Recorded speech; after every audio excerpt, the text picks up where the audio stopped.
Hello, and thank you for tuning in to the Flatirons Syndicate Motorsports Podcast. This show is brought to you by Flatirons Tuning, your source for any aftermarket or OEM Subaru parts. Be sure to check out our store at flatironstuning.com and stay tuned with Flatirons Tuning. All right. Well, welcome back, everybody, to the Flatirons Syndicate Podcast. I'm here today with a special guest. We've got Mr. Matt Waterman from Turbo Dynamics Turbos, all the way over in the UK. So you've traveled a long way to come onto this podcast today, Matt. So thank you very much for making the time. No, my pleasure. My pleasure. Excellent. Well, because you guys are over in the UK and maybe are not as familiar to a lot of people over here in the States, let's start by just kind of giving us some background on Turbo Dynamics. Tell us about the company. When did you start? Sure, Kind of what sure. do you guys do there? Well, we started in 1991, so we've been doing it quite a few years now. And we originally started with basic service exchange work for Okay. various things: cars, buses, trains, marine. We're based on the south coast over here in the UK, so we do pick up a lot of marine work purely based on that. We've got a lot of marinas and things nearby. Okay. And as sort of time progressed on, the owner of the company is deep into his motorsports, hill climb and things like that.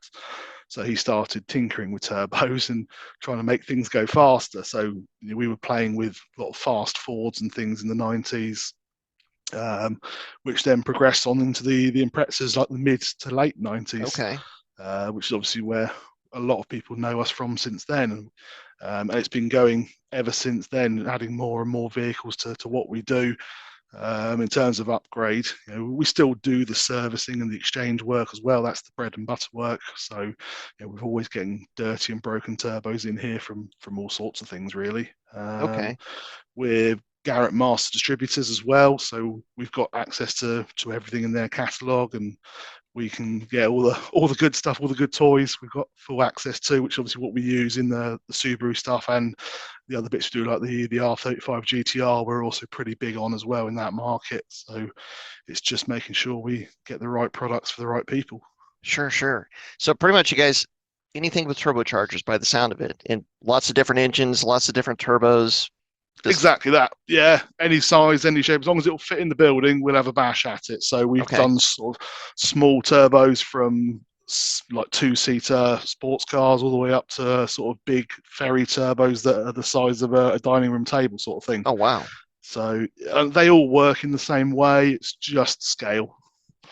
Sure. And I mean, I think let's just assume a basic for the audience here, basic understanding of how a turbocharger works. Basically you're Yep. taking exhaust gas from the engine, spinning it around a turbine, which is connected to a compressor wheel that then spins and compresses the air that as it's going into the engine. Um, when it comes to, so it sounds like you guys sell new turbos, you rebuild old turbos, Yep. and you build your own turbos Yep. as well.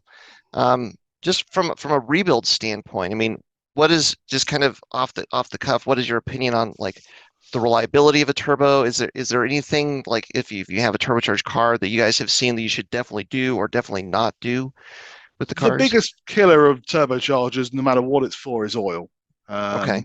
As soon as people start missing oil intervals, putting poor quality oil in, that's the biggest killer you'll find in turbochargers: a lack of oil or a poor quality of oil, even to the point where if you've got a lot of bore wear or something like that in some engines, you've got some fuel getting down to the sump, you've got dilution problems, you can have carbonization problems. That's what kills a turbo very, very Hmm. quickly from there. So that's by far and away the biggest problem we see is just something as simple as somebody's tried to go too far since the last oil change, and Hmm. they're now paying the price for it later Okay. down the line. And this is because the engine oil is pumped into the turbo, and so like in some turbos that it causes that creates the bearing, and like a ball bearing turbo, it just kind of helps to lubricate the bearing. But the engine oil is directly connected to the turbo, and so that's where that oil change interval becomes very relevant. Exactly that, and the engine in your oil is operating on the big ends, which are, for argument's sake, half an inch in diameter, spinning at 5,000-6,000 RPM max. On a turbocharger, the turbo could be doing 200,000 RPM on a bearing that could be 10 millimeters. Mm. So what doesn't harm a big end or something like that will kill a turbo in sort of 10, 15 seconds. Sure. I mean, it's so sometimes, what we've seen is the turbos are a little bit like the canary in the coal mine because Yes. because of that exact reason. Like if something's starting to go off with the oiling system, a lot of times a turbo might fail seemingly out of the blue. And I've seen it where people then replace the turbo and then like 500 to 1,000 miles later, then they find out that they've got a bearing failure in the engine. Or sometimes in the process of replacing the turbo, if they do an oil change at that point, they'll find some bearing material in the oil and realize, oh, there's something bigger going on here. Very much, and we've seen turbos here that we can tell the condition of the engine very, very Mhm. quickly from them. So if there is a turbo that's come in and it's showing significant signs of heat discoloration, or there's a lot of dilution in the oil, so a lot of fuel potentially getting into it, we can sort of draw conclusions there that there may be some bore wear, there may well be even some fueling issues.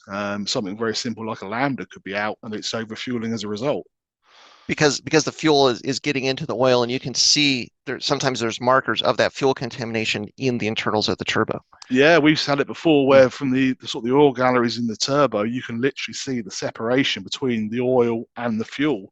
Oh, And wow. you'll have sort of little bubbles of fuel sat on top of the oil in the turbo, so you can physically see Oh, it. wow.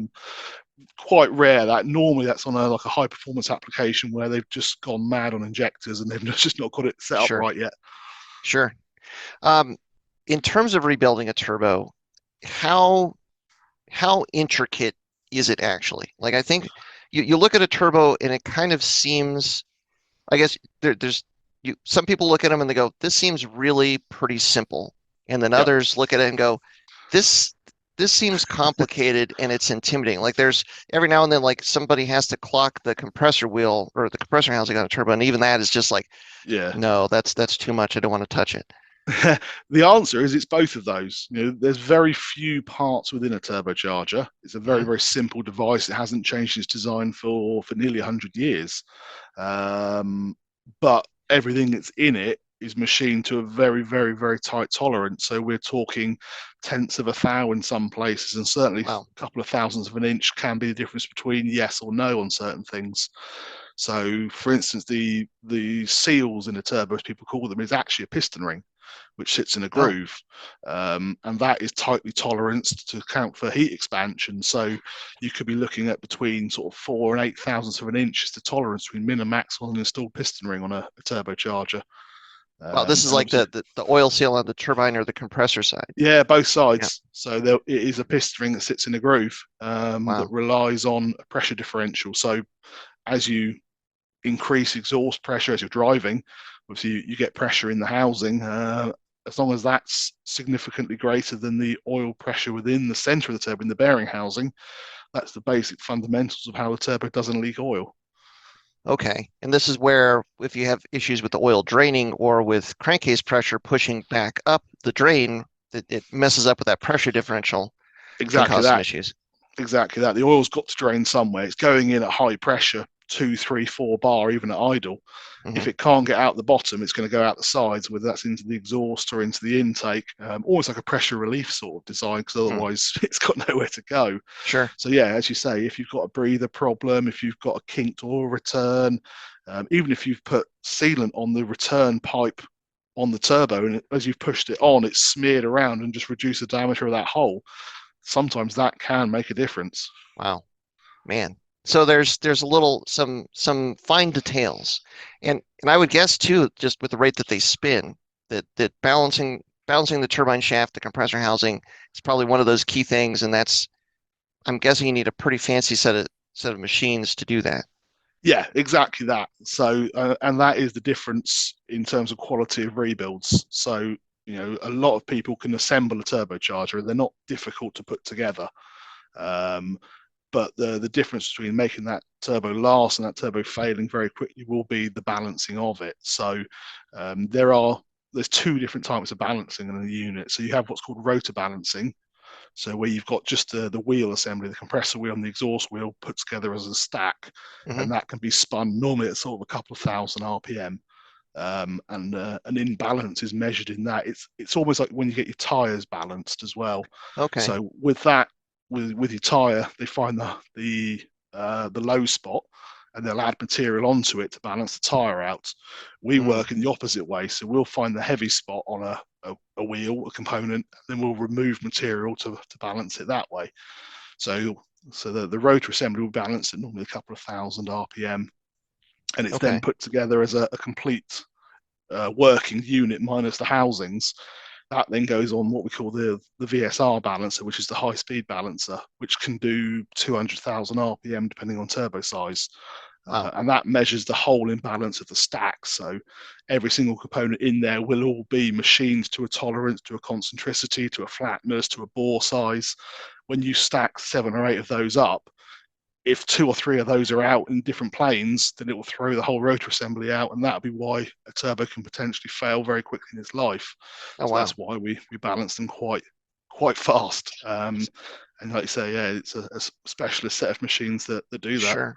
So the speed that you can balance the turbo up to, like if you have a machine, if your machine goes to 200,000 RPMs and somebody else has a machine that only goes to 100,000 RPMs, you're going to be able to get a finer tolerance for that balance because of the speed that the machine can turn. Generally not, because you'll be balancing it up to the operating speed that the turbo would see. Okay. So sort of a smaller turbo will always spin faster than the big turbo. So Okay. like the Subaru turbos that we do for you, I think they're balanced to somewhere around 140,000 RPM, something like that, which will be about the speed they see in service. If you're spinning one of those at 180, 200,000 RPM, it's irrelevant, the balance spec, because it's going to be so far out of where it should be, it's never going to hold together at that. Oh, interesting. So this is over speeding a turbo. This is where it can become a little bit of a problem in application. Oh, very much. Yeah. I mean, turbo overspeed is a thing, and it will lead to very rapid bearing wear. It can also lead to sort of some quite big failures of components, so wheels bursting and things like that. Okay. Well, I want to touch on that, but I realize I totally forgot to ask you about oil. So I want to go back to oil real quick because you mentioned a good quality oil. That if you're not using a good quality oil, then that can cause issues. Can you define that? Like, or what do you look for? What are some of the components in an oil or brands of oil that you recommend? We recommend, in terms of oil, firstly, people stick with the manufacturer's grade where possible. Okay. So don't, unless they've got a specific reason for it, stick with the viscosity that's recommended by the manufacturer. And then it's just simply a case of making sure that the oil you buy is from what we would say like a recognized brand. Okay. Not something that you buy from the filling station when you filled it up and you thought, I'll just buy what we would call a litre of oil. Sure. And just buy the cheapest one you find. Make sure you're buying the good quality one that's of the right specification and the right viscosity. And generally, that's all you need to do. Most of them are all really come from the same manufacturers anyway. There's not 20 or 30 different oil suppliers in the world. There's a handful, and it's just different branding on the same product. Yeah, and with a lot of the modern cars, especially as turbochargers are becoming more and more common, the car manufacturers have got standards that they require for an oil to meet. So that's kind of where it's important to make sure that you're using an oil that meets that standard, because the manufacturer knows what the car needs, and part of that being the turbo, what it needs. And so if you get an oil that doesn't meet that specification, for whatever reason that is, then that can have a detrimental effect. Exactly that. You can have 2 different types of oil, the same viscosity, but to different standards. And one may well be not suitable because it have a different additive in it, or it may be a long life version, whereas you're on a short service or something like that. You don't know. So, as you say, make sure you stick to what the manufacturer says. Generally, the best we're all going. Right. What is your opinion, synthetic versus, well, I guess most of these modern turbocharged cars are going to require some form of synthetic oil. I'm guessing synthetic is preferable to a non-synthetic in most turbocharged applications, would you say? Yeah, so we would tend to sort of say get a synthetic oil as much as possible. Again, sticking to everything we've just discussed, making sure it's a good quality synthetic, so one that is recommended. You've seen the branding before, the company behind it. It's not something you've just seen at the local shop or the filling station and thought it'll be okay. Okay, sure. All right, so let's talk a little bit more motorsports, because this is something that you guys have done for a long time. Can you maybe just, you mentioned like R35 GTRs and some Subarus. I think you guys have worked with Roger Clark a bit. or maybe even Yeah, still do. yeah, we still do. Have Can done you for many years. can you maybe just kind of give some highlights of some of the motorsports projects that you guys have worked on? Yeah, I mean, obviously, looking at the Roger Clark, we were heavily involved with Gobstopper 1 for sure. Hmm. Less so on the later iterations, but we've been supplying people like Roger Clark for 20 plus years of Subaru turbos, and we still do to this day. Hmm. And it's the same with all the sort of big Subaru dealers. Certainly in the UK and Europe, maybe not so much in the state side of things, but we're looking to work on that with yourself. Sure, sure. So we've got like the Litchfield Imports. We do a lot of work for them, both on the Subaru, the R35, and on Porsche stuff as well, and a bit of BMW. Well, let's say it's a lot of stuff that's now gone by the way. So we used to do a lot of Mitsubishi sort of Evo Hmm. work back sort of 10, 15 years ago when they were very popular. Simple things that we used to do a lot of the servicing for the rally car turbos. Hmm. So you get the companies that run all the Group N and the Group A cars. We used to service the turbos after events for them. And we're actually working with a guy at the minute who's got a lot of Evo 9s and Evo 8s that he bought off Mitsubishi Direct. Hmm. So he's got the full sort of TR30 proper Garrett Okay. Motorsport turbos, which we're getting serviced for him from Garrett Direct, which is a very cool project. Yeah. So like the Garrett Motorsports turbos, not just like the regular ones, but the WRC Yeah, ones or motorsport ones. Yeah. like I said, specifically built for WRC, for Le Mans, for like Mhm. the pinnacle of motorsport. And obviously they make their way into the aftermarket occasionally, Sure. Sure. which they're not very happy about, but it happens, It and it's just happens. a case Yeah. of making sure that they get the attention they need, because they are very, very bespoke build units, even more so than everything else we see. Hmm. For something like that, I mean, are there a couple of key differences that go into the build of something like that, like a WRC Motorsports turbo compared to like the standard Garrett? Like what are Normally some it's of those things? material. Normally Okay. materials. So the turbine wheels, for instance, are much higher temperature rated. They're also normally in one piece, whereas on a normal turbo, the actual shaft that runs through the center and the turbine wheel itself are welded together. So it's a two piece that becomes one. Okay. On the high end motorsport stuff, it's a one piece solid wheel that's been machined. Whoa. And it'll be out of I said normally like a martinite type material with a sort of a 1100 degrees C temperature rating, whereas the normal stuff's not quite that high. They tend to also be thin wall housings as well, so they're much lighter. Oh, The, okay. not so much now, but the old stuff used to get magnesium and things like that come into play as a material. Well, exotic materials and all that's That was but still the fundamentals are still the same, but like the materials and some of the build stuff is exactly still works okay. in exactly the same way as the turbo you see on every car that's got a turbo. Okay. There's still two wheels attached to the central shaft, exhaust gas spins, and it goes from there. So that Okay. doesn't change. It's just the materials and the pressures, the temperatures, the heat. That's the killer that they have to come across, especially at Gotcha. fields somewhere like Le Mans. Sure. Sure. Yeah. I mean, 24 hours. I mean, a lot can happen in 24 hours.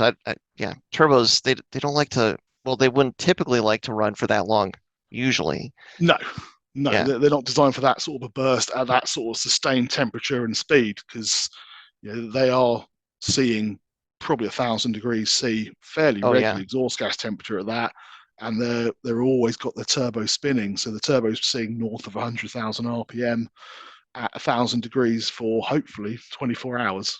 That's, that does not sound like something that would be easy to accomplish for sure. No, it's Yeah. an engineering concept, isn't it? Yeah. I mean, is to that extent, when people start like tracking their cars or using their cars more, it wide open throttle, spending more time there under high power levels, that sort of thing. Do Yeah, you see like are there common issues that you see with the turbos? Like I'm wondering about heat management here because we just you sparked that thought.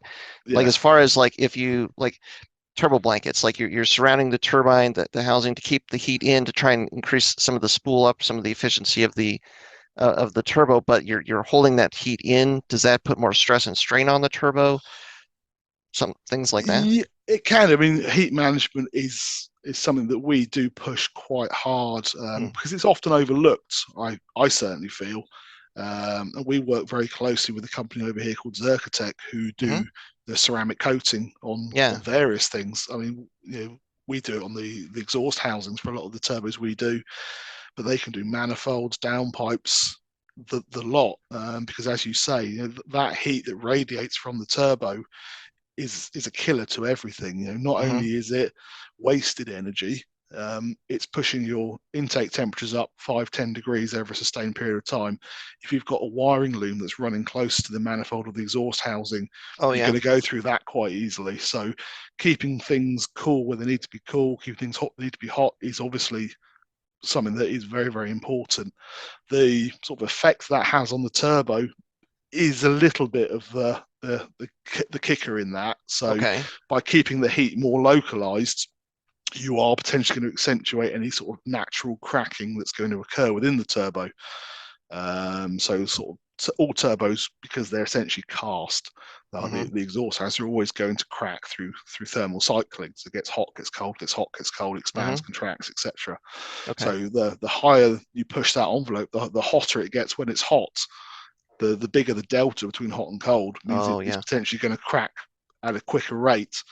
But I mean, at the end of the day, that can sometimes be a trade-off depending on the level of motorsport you're working in. Sure. If you're replacing the turbo after every event or servicing after every event, that's less of a concern. If it's a road-going vehicle that you might track a couple of times a year, it's more of a concern to make sure it lasts for a good 5-6+ years.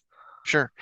About the ceramic coating, I mean, where do you find that is most effective, and where do you find that it might not be as needed or as effective? Like, how would you choose to ceramic coat a turbo or not?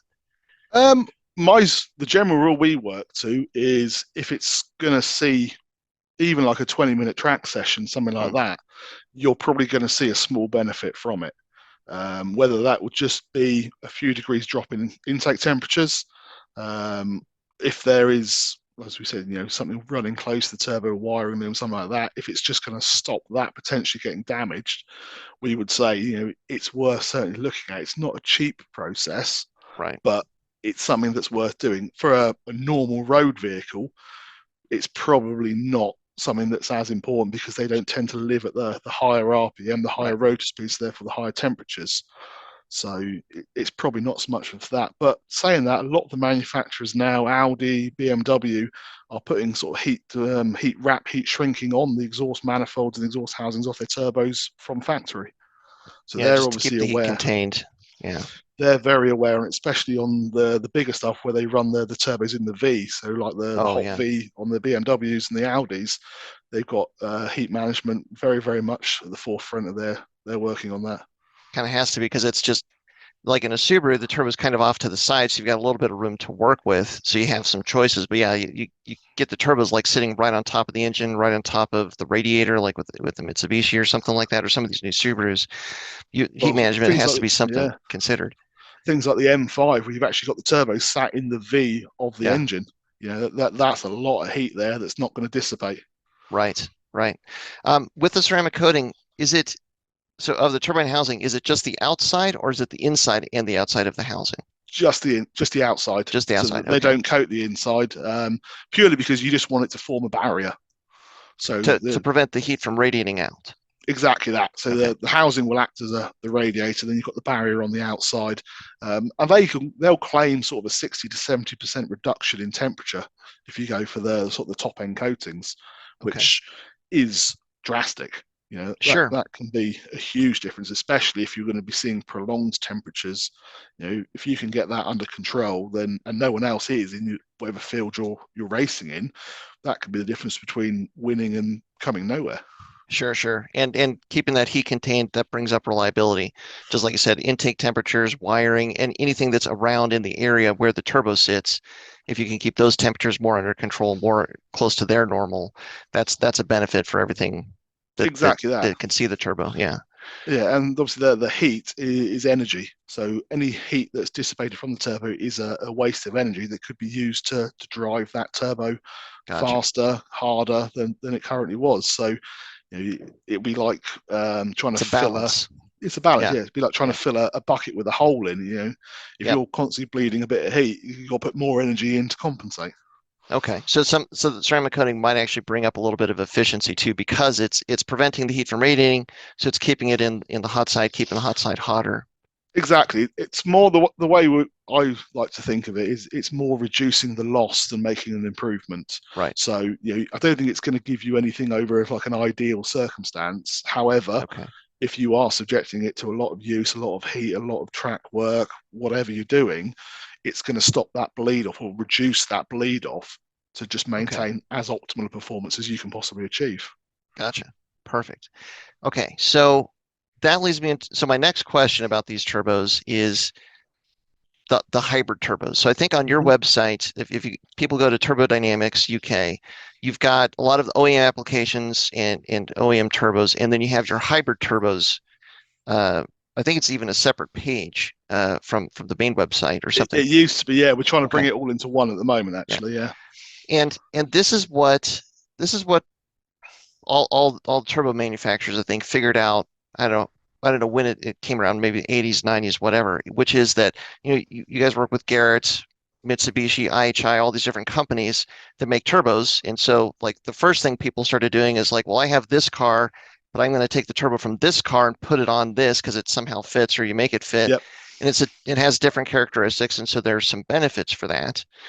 But then the next step of that was to say, well, this turbo doesn't fit necessarily. It's not like a Garrett turbo is not a drop-in for most Subarus, but you guys have figured out a way to make the Garrett turbos a bolt-on for the Subaru. So now you can get a lot of the characteristics of this turbo that wouldn't inherently fit and then make it work. So how did you guys start doing that? And when you go about this process, I mean, what is some of the criteria? What do you guys look for? Um, I mean, the fitting things together that shouldn't fit together is one of the core things of what we actually do as a company. It's what we're most well known for. And we actually do a lot of work, not just for our customers, trade, retail. We do a lot of work for other turbo companies as well, Okay. where they don't have either the machine capabilities or the knowledge that we may well have of how to fit certain square pegs in certain round holes. And Okay. the Subaru is one of the earliest examples we worked on with that. So sort of back in the mid to late 90s, where the options were limited on upgrade Subaru turbos for them. You had sort of Mitsubishi stuff where Yeah. you didn't have all the billet compressor wheel options you had back then. You had to try and find a TD06 compressor wheel to put in your TD05 turbo and hope for the best.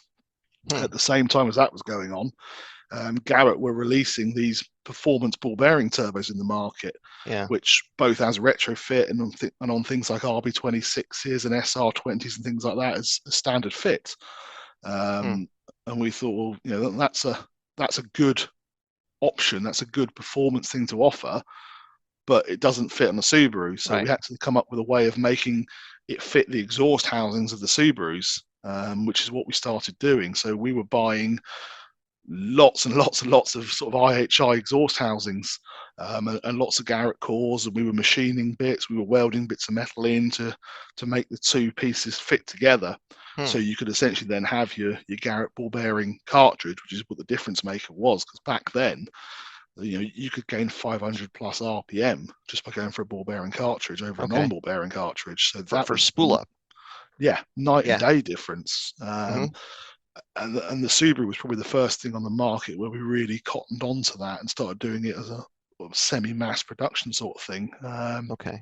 And then that changed probably 15, nearly 20 years ago, where we started casting our own housings. So rather than buying these housings in, machining them, welding them, and doing it in house, we started casting our own housings in the UK still, Hmm. getting the machine in the UK. So they fit the stock Subaru up pipes, stock down pipes. They fit the Garrett cores better. They still maintain the correct material composition. Hmm. So we made sure they had the right amount of nickel in the housings, which is what gives them structural rigidity and heat management. And that's where a lot of the cheaper housings fail in the market, is they haven't got the nickel content, because nickel is a very, Okay. very expensive material. Sure. So if you want to make a housing and you want to sell it for 50, 60, $70, it won't have much nickel in it. If you want to make a housing Gotcha. that's going to last, it's going to cost you 2 or 3 times that, purely because of the nickel in it. Just that one Um, element. Yeah. just that one element, that's what keeps it together at temperature, stops it warping and distorting. Okay. We also work with Inconel quite a lot as well. So like the wastegate assemblies in the Subarus that we do, the pin that holds them in is solid Inconel, Oh, okay. which is again, it's a very expensive material, but we experimented with various grades of stainless steel, and we were finding that at high temperatures that can twist, that can distort, whereas the Inconel wasn't. So we decided that no, it's got to be Inconel. We've got to have Okay. nickel in the housing, we've got to have Inconel in the wastegate. So we came up with all these parameters of what we were doing.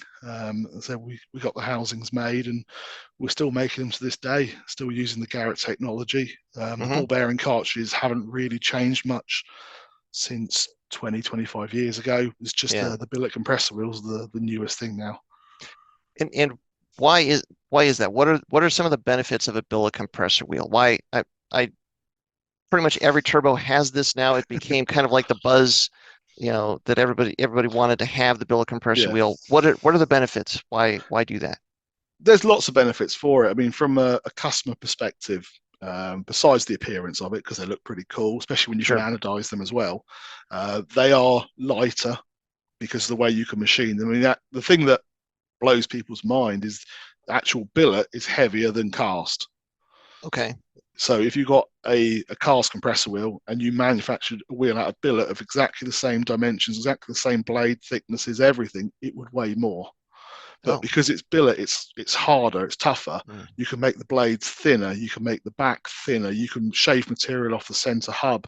So with all the weight savings that you can make by machining a harder material, you can actually make the wheel sort of 20%, 25% lighter by making it out of billet using some clever machining. So I mean, that's lightweight, great. That's going to help your response. It's going to help the drivability of the turbo. It can also help the overall flow of the wheel as well. So you can increase the flow, which is what sort of Garrett started to do when they released the GTX stuff in the Gen 1 and the Gen 2. They experimented with compressor wheel designs of very, very similar sizes to what was already out there, but they were claiming more flow just from the design and the way they were machined. So you've got that, and also because it's a harder material, it's a tougher material, it's more reliable. Sure. So you can push it harder for longer, which is why all the competition stuff, even before it was in the mainstream, they were all on billet. Okay. Well, and weight savings, 20% weight savings on a little compressor wheel, which is made out of aluminum. It doesn't seem like a lot of weight, but you got to think back to the RPMs that it's spinning. Like you're saying, a Subaru Turbo, if it spins 140,000 RPMs, and it's not always spinning 140,000 RPMs, maybe it varies between 100 and 140 or 80 and 140,000 RPMs. It has to accelerate. So that kind of weight savings improves that performance significantly, I'd imagine. It is, yeah. I mean, I don't think you were ever buying the cast Subaru turbos. I think you came in after that. Yeah. So obviously when we started putting the billet wheels on there, we did a lot of work with various people, and the response we were getting back was, we weren't trying to increase the power of the turbo. 400 horsepower turbo would still have to be a 400 horsepower turbo, but because we could use a lighter billet wheel that's more efficient, we can make a slightly smaller version. So, for instance, we were able to make, I think it was about 4 mil smaller compressor wheel for the 400 spec that was 20% lighter. And people were saying, well, the power's the same, but when I'm on and off throttle, it's just that little bit crisper. It's a lot nicer on the initial pickups, not when you're dead stop to booting it. It was more on the gear changes or the transitioning off when you're sort of feathering around boost. They were feeling it was just a nicer experience driving the car with the billet wheel on at that sort of point, which that was great. That's all we can really look for, because 400 horsepower is still 400 horsepower. It's still going to get down the road just as quick, but if you can have a little bit more fun doing it, then that's great. If you make 400 horsepower over this RPMs and now you make it over this RPMs, like you feel that difference. The response difference is noticeable. Yeah. One of the things that, I mean, full disclosure, I mean, we've been buying your turbos for a bit. We've been putting them on our cars, and we've kind of like went from Turbo A to Turbo Dynamics, and we've seen the differences. And that's one of the things that we felt, certainly. It seems like you guys are doing something different with, or at least your philosophy with the hot side of the turbos is different than anything else that we tried. That, because you said that you started out by just trying to remanufacture or remachine just a standard IHI hot side. How did you start doing that? And then I'm guessing that kind of the results that you got from that dictated like what your design criteria was when you started making your own castings. Yeah, exactly that. I mean, the difference that we see is a lot of the other manufacturers their own housing, and there are quite a few in the market now. They've tended to go for much bigger volutes than we use, which translates as they can make more power, but they're laggier. So the guys who maybe haven't got the big builds, who want 400, 450, something like that, they're not going to get any benefit from it. We can very easily supply them a unit with our smaller volute housing that will do that at a nicer RPM in the rev range. We'll struggle in the 550, the 600 horsepower regions because the smaller housing is restrictive. It chokes it. But that's such a small market, and that at that sort of level, most people are going for a twisted single turbo setup like a GT35 or a G35 nowadays. Right. So I mean, going back to your question, at the very start when we wanted to make our housing, there wasn't the same abilities as there is now in terms of modeling. So we literally got IHI housings and we pie cut them into 50, 60 segments, and each one of those was scanned and then put together as a solid entity. And from there, we could very easily see how the volute was designed, what improvements could be made to it. So we opened up the inlet tract a little bit to try and improve the flow through it. We opened up the wastegate ports and did things like that as well to just make small improvements. But the core for us was to try and maintain as much drivability as possible, because we knew that the Subaru housing did what we wanted it to do at the time in terms of airflow. Okay. So we didn't need to try and get 20, 30% more airflow through it, because it always had that capability, especially with the more modern sort of GT turbine wheels, which are very, very efficient especially when you push them hard. Sure. They do evacuate a lot of air per revolution. So we didn't need to start taking big chunks out of the housing to try and increase the airflow, because it was already where we wanted it to be. If we wanted to make a 600 horsepower bolt-on, we'd have had to then get quite drastic with it internally, but that just wasn't what we were looking to do.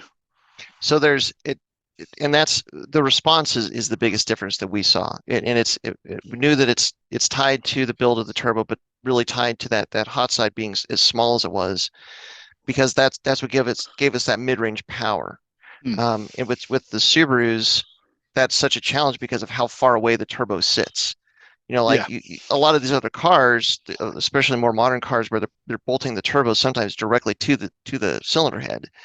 The exhaust doesn't have that far to flow. It's not going to get cooler. It's not the gas isn't going to shrink because it cools off or whatever. You're just straight driving these turbos immediately, and so the response is vastly different. But Subarus, they're just inherently laggy compared to a lot of these cars, and it's almost an antiquated design almost at this point. It improved by them now putting it up front and much closer to the cylinder heads than it used to be. But the old EJs, I mean, it was just so far away, and so that having that small hot side makes a world of difference in that mid-range power. You're not. It doesn't feel like you're making nearly as much of a sacrifice to make 400 horsepower as you used to. It used to be something like you have to, if you're going to make 400 horsepower, you're going to hate driving the car. Back in the day when it was rotated 30R, rotated 35R, because it was just going to be so peaky. But now that it's a stock location and you guys are keeping everything so small, that mid-range power is just is massively different. It makes the car a lot more fun to drive and faster.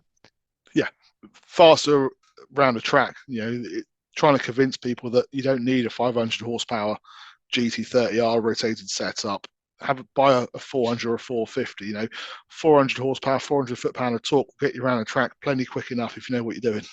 And especially if you're making that much earlier, and you're coming out of the corners and you've got access to that power for a much longer period of time compared to the higher power application where you're just waiting a lot more.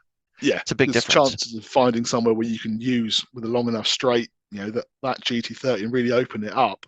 You're lucky if you're doing it once a lap, maybe at most. Sure. For sure. Related to that, compressor wheel size, and because that's the other thing that everybody kind of seems to have their special sauce as far as like how they use a ratio of compressor to turbine size and housing and stuff like that. And I don't expect you to give away secrets, but if you could just kind of talk about the rationale? Like what is your criteria when you're putting together a new package? Or how do you decide to go to a different size wheel or whatnot? Yeah, I mean, I think the beauty we've got is we've been doing this for so long now. We roughly know what sort of airflow you'll see from a certain size of wheel. So we know now that a 71 or a 76 mil wheel is going to give you 500 horsepower, or it's going to flow enough air to produce that in ideal circumstances. So I mean, that's always a good jumping off point for us. And a lot of that is based on the work we did in the early Subarus, where we were experimenting with different wheel Sure. sizes, especially when we went over to the billet things and we were then reducing wheels down to reduce the weight whilst trying to maintain the flow. So we had to work out a relationship between size and flow, which we did quite early days, and we've sort of stuck to that. And there are all sorts of formulas floating around for wheel sizes and trim ratios and things like that. So, and everyone works them slightly differently. And then you've got Yep. things like different number of blades, where some people like a lot of primary blades. We tend to like sort of 6 and 6 or 7 and 7 designs, which are nicely balanced. But everyone is slightly different in terms of how they think about those. So I say it's just we've been doing it so long, we know roughly what size wheels will produce an airflow, because the turbo in the day is just an air pump. So Right. A wheel spinning at a certain speed will move a certain amount of air. It doesn't matter what it's fitted to. The only fun parts come when you have to start thinking about the drawbacks of whatever it's been bolted to. So as you touched on earlier, the pure fitment of the Subaru made it fundamentally difficult, because we had to almost oversize things to compensate. Whereas certainly in the more modern stuff, you don't have to do that as much. So you can go smaller on the turbo, and they're driving them a lot faster as well. So if they're putting 30, 40, 50,000 more RPM through a turbo, and it's 6 inches closer to the head, that's going to be a big difference to how it drives and how it performs. Sure. What's interesting, what you said there is you guys kind of went a little bit smaller and tried to maintain the same flow, whereas it seems like a lot of other turbo manufacturers, they go much bigger on the wheel to get much bigger flow, but then that can have some trade-offs in performance, right? Always bigger is always going to be laggier. There's no two ways about that. So it's always where we didn't want to push things. We can do that, and we do big wheels. It's not a problem. But if you can maintain the criteria you've set out for it in as small a package as possible, it's generally going to give you the happiest customers, we think. So, if we start giving people 3076 sized core assemblies in their Subarus to achieve 400 horsepower, they'll all do it, and they'll do it at whatever altitude they want to work it at, and they can run it whatever fuel they want. It will do that every day of the week. But for most people, it's going to be a horrible car to drive. So just because it takes so much longer to get moving. Exactly that. So we would much rather give them something that for 9 times out of 10, it's going to be 400 horsepower or 395 or 405. It's going to be in that sort of ballpark, but you can have a lot more fun doing it. And if you've got someone who's working at altitude, or they're working on a weird fuel because of the country they live in or something like that, we can deal with that as a one-off. That's not a problem. Sure. And like I said, it's the thing that people have to always kind of keep in mind is turbos are air pumps. It's like you said, if you build a turbo in it on these 3 different cars with a couple different displacements of engines, it makes 400 horsepower. Then if your car, if you can put onto this new platform that has an engine that's about the same displacement, it's almost certainly going to make very close to that amount of power, because the amount of air that the turbo is moving it's a known quantity. And so that's where you get the consistency and performance. Yeah, and if you look at somewhere like Garrett's website, they'll put flow maps up for their compressor wheels, and that's just the compressor wheel in isolation in a controlled environment at a certain RPM, certain temperature. How much air is it moving? And if you know what you're doing with the compressor map, they are quite useful, and you can work out roughly where you would sit, so you can scale whether the compressor was right for your application or not. As a guide, they are good, but there are occasions where we go completely off the maps and things, and they still work. Or likewise, we've had compressor wheels that should work really, really well because you're plumbing the sweet spot on the compressor map, and then you put it on a car and it just it's a dud. It doesn't work Yeah. for no reason. This is where the real world experience has to like kind of be used hand in hand with, the compressor map.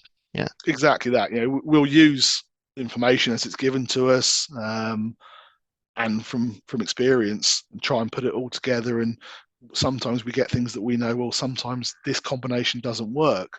So I mean, back in the early days, Garrett made a GT2876 core assembly because the 2871 was a great turbo, still is, but they wanted a bit more power from it. So they put a 76mm compressor wheel on it, and it killed it stone dead. The thing would not drive.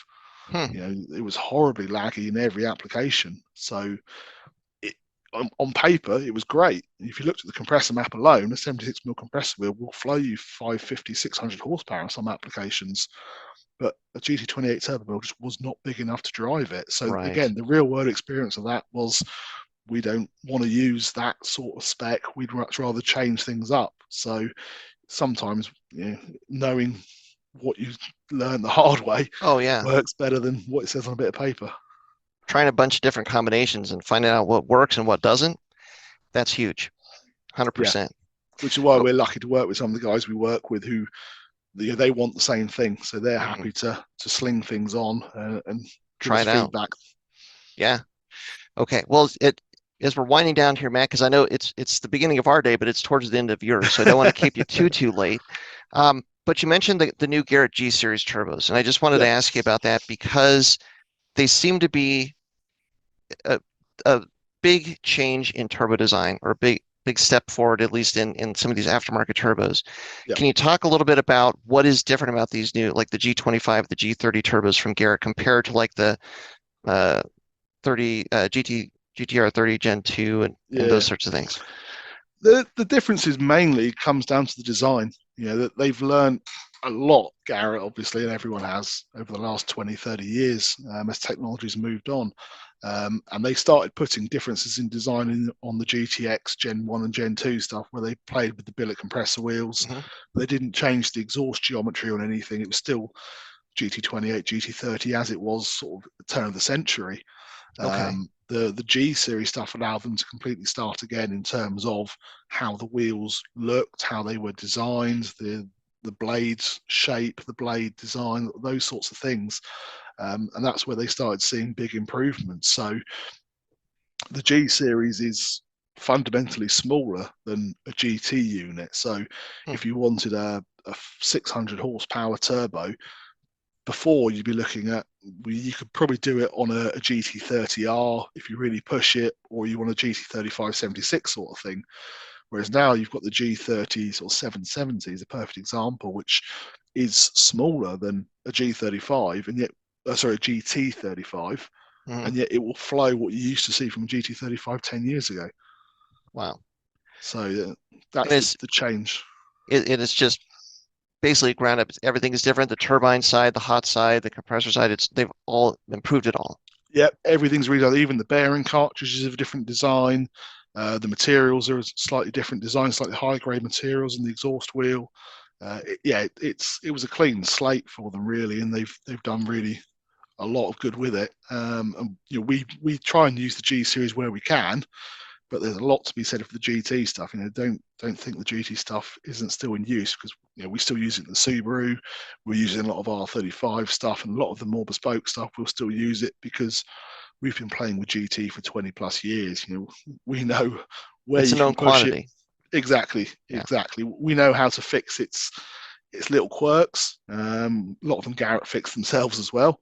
Okay. So we know how it works, and as we said, the Subaru stuff still uses GT purely because it was designed to do that.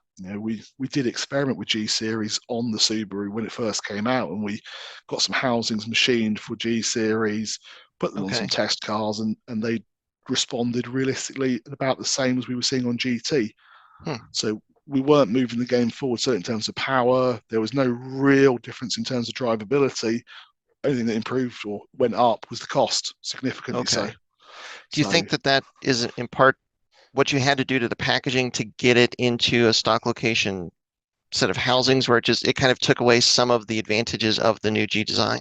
Yeah, some of that is true. The G design does seem to be very, very specific in terms of it likes working in its native housings. With the GT stuff, it didn't really care. It doesn't get. You can use it in anything, and it tends to work really well. The G series does still work. We use it a lot in R35 and things like that, and we don't get problems with it.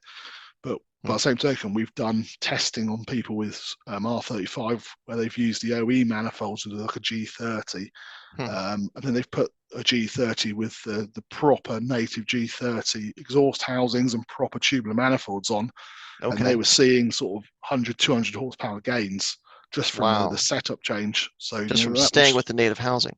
Yeah, so that it shows what they were just compromising for ease of fitment, which is always the trade-off, Sure. If somebody wants to do it seriously, a retrofit full G30 or G35 or G25, whatever they want, with the correct Garrett housings, hopefully with a Garrett external wastegate, nice tubular manifold, it is the best way to go. No one's going to say otherwise. But some people haven't got the budget for that or don't want that extent, for a 400 horsepower Subaru, 450 horsepower Subaru, especially if there's that expense. Yeah, there's other simpler paths to get to that same performance level or similar performance level. You can live with a small compromise because the cost is significantly better or whatever reasoning for it. You don't always necessarily have to go for the top tier. You can get away with some compromising sometimes. Sure. More expensive is not always better. No. Yeah. No. Brilliant. Okay, so Matt, as we're winding down here, I wonder, think about you're talking to somebody that has a stock car, they're looking for replacing the turbo. Like, let's say that they want to make between 350 and 400 horsepower. What are some of the top point or top 2 points that you would recommend that they consider to help them pick the right turbo to get them to this power target and get them the result that they want? Garrett themselves have got a very good turbo finder on their website, which we recommend to a lot of people. Where we can do the calculations ourselves, but essentially, as long as you know simple things like displacement, max RPM, don't even need so much worry about efficiency, things like that nowadays. You can put all that into Garrett's website, and it will spit you out some turbo options that are suitable. And the way they've structured the range, it's pretty much a stepping stone sort of thing. So you've got turbos for 400 horsepower, you've got turbos for 500, you've got turbos for 600, and it's picking the one of those that fits. And then it just comes down to the housings. So pick the housing choice you want depending on the use. So if it's a road car or a track car, go for a nice small housing because it's going to give you the drivability. If it's a drag car or something like that, you can go for the bigger housing because it's only going to be running for hopefully 10 seconds at a time. Sure. Or your ability to hold it in a very narrow RPM range is going to be greater. Well, exactly that. If you're serious about your driving, you know what you're doing, then you're not dropping off boost anyway. So you can have a big housing because the car's going to be living between 6,000 and 9,000 RPM all day, every day. You don't worry about response because you see it once off the start line and you hope you never see it again. Right. Brilliant. Okay. Well, Matt, thank you so much for your time. Thanks for your insight. And thanks to you guys for making such an awesome turbocharger. We've had a lot of fun with them, and hopefully, everybody that tries these out seems to be pretty impressed, and so hopefully that just continues. And I look forward to seeing what you guys come up with next. No, it's been a pleasure, and I say happy to help. Excellent. Well, thanks again, Matt, for your time. Thanks again to Turbo Dynamics, and thanks to you guys at home for watching and your support as always. And until next time, stay tuned to Flatirons Tuning.